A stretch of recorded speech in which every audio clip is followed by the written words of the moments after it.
ब्रह्मा शिव आदि देवेश्वर भी जिनकी वंदना करते हैं, भक्तों की इच्छा के अनुसार जो चलने लगते हैं। देख लो, ब्रह्मा शंकर आदि जिनकी चरण वंदना करते हैं और जो भक्तों की इच्छा के अनुसार चलने लगते हैं। इतने भगवान अधीन हैं अपने भक्तों की इच्छा के अनुसार चलने लगते हैं।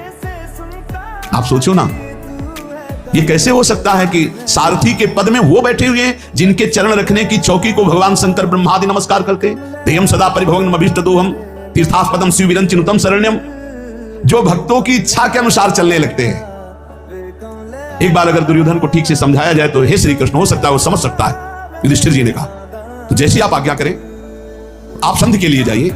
आप संधि दूत बन के जा रहे हैं। कौन? अखिल कोटि ब्रह्मांडों के नायक। क्या आप अपने भक्तों की इच्छा के अनुसार चलने वाले हैं? पहले आप भक्त बनिए, पहले आप जोई जोई प्यारो करे सोई मोहि भावे, तब भावे मोहि जोई सोई सोई करे प्यारे। परम सुंदर, परम चिंतन करने योग्य, परम सुंदर लीला शरीर धारण करने वाले अचिंत शक्ति संपन्न प्रभु, अब तो आपके चरणारविंद के सिवा हमारी कोई दूसरी गति नहीं है। कृपा से दैन्यादि युति प्रजायते यया भवे तो प्रेम विशेष लक्षणा भक्तिर्हनन्याधिपतेर महात्मनः साचोत्तमा साधन रूपिका परा। ऐसी कौन सी भक्ति है जिसमें भगवान भक्त के अनुसार चलने लगते हैं?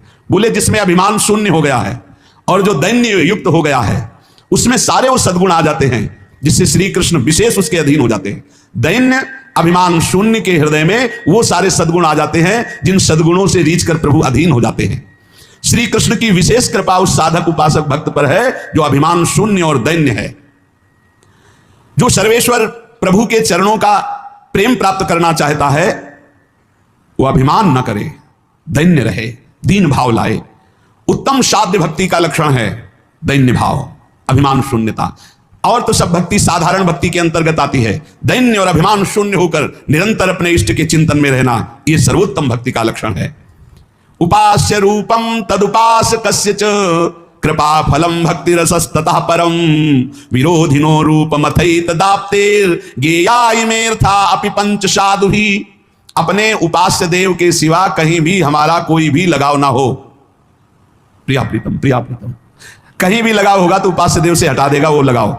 संसार का लगाव कहीं भी होगा, हिरण में लगाव हुआ तो हटा दिया उपास्य देव से। ऐसे महापुरुष को जिनके स्वयं पिता भगवान ऋषभ देव जी हैं, भगवान के अवतार हैं, वो इतना गाढ़ प्रेम हिरण से हो गया, लगाव हो गया कि भगवान का भजन साधन पूजन सब छूट गया। अपने उपास्य देव से हटकर कहीं लगाव नहीं होना चाहिए। ढूंढ लो अपने हृदय में कोई भी खान पान वस्तु व्यक्ति स्थान